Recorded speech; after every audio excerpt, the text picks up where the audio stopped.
You are 10 years old, and you might not live to see tomorrow. Not in a war, not in a disaster, just an ordinary day. This is not a horror story. This was childhood. 30,000 years ago, being a kid meant fighting just to exist. Back then, nearly half of all children never reached 15. Half look around your classroom. Now erase every second child. That was not a tragedy back then. That was Tuesday. So let's begin. You wake up. No beds, no blanket, no bedroom. You lie on animal hides, deep inside a dark cave. Your family sleeps beside you. Mother, father, brothers, sisters. And here is the strange part. You don't know it yet. But today could be the last day for any one of you. Not from war, not from crime, not from some accident. From an ordinary day. Welcome to a world where the smallest mistake costs a life.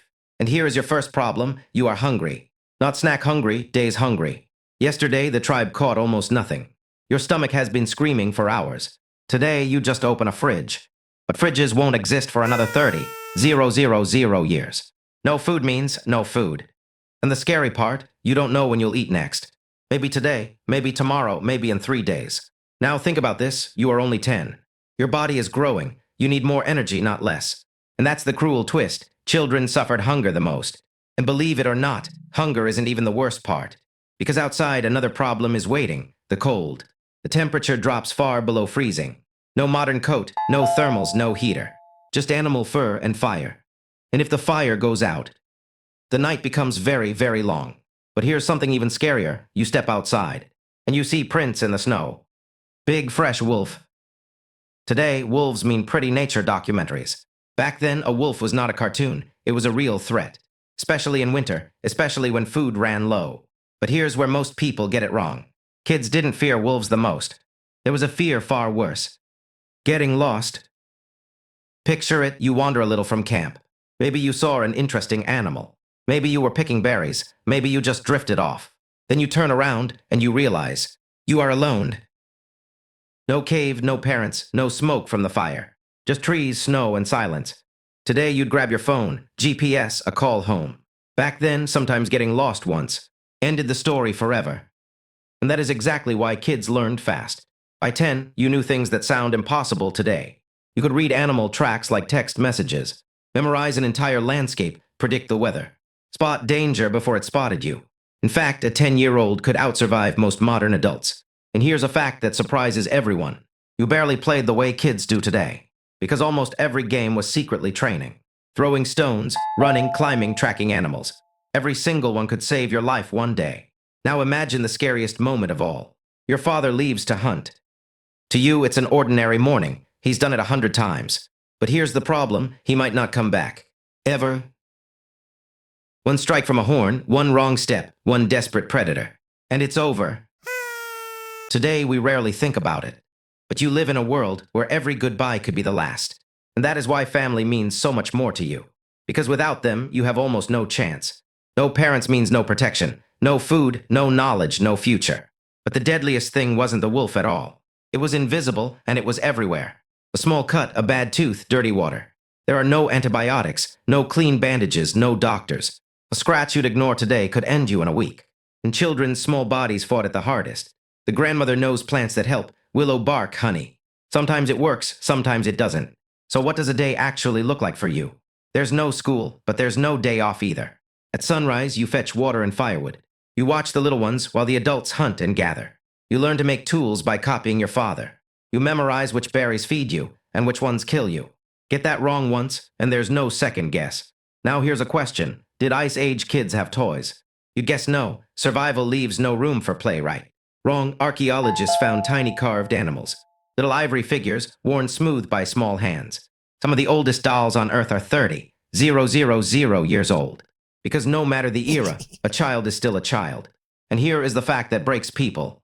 In Russia, archaeologists found the grave of a child, buried 30,000 years ago, and not buried plainly. The body was covered in 10,000 ivory beads. Each bead took about an hour to carve, by hand. Do the math, that is years of work, for one child's goodbye. These were not cold, struggling cavemen. They grieved, they honored, they loved their children. Exactly as much as we do. But you are never raised by two people alone. In your world, the whole tribe raises every child. Every adult feeds you, watches you, teaches you. Scientists call it alloparenting. You'd call it family. And here's why it matters so much. If your parents die, you are not automatically doomed. Another mother nurses you, another father trains you. The tribe is the original safety net, and it never logs off. So what actually fills your stomach out here? Forget the cartoon of cavemen gnawing giant steaks. Most of your food is gathered, not hunted. Roots, nuts, berries, whatever the land gives. When meat does come, nothing is wasted, not even the bones. You crack them open for the marrow, pure winter fuel. And the rarest treasure of all, honey. A single sweet bite a child would remember for life. And behind every surviving child is a mother. She carried you everywhere for your first years.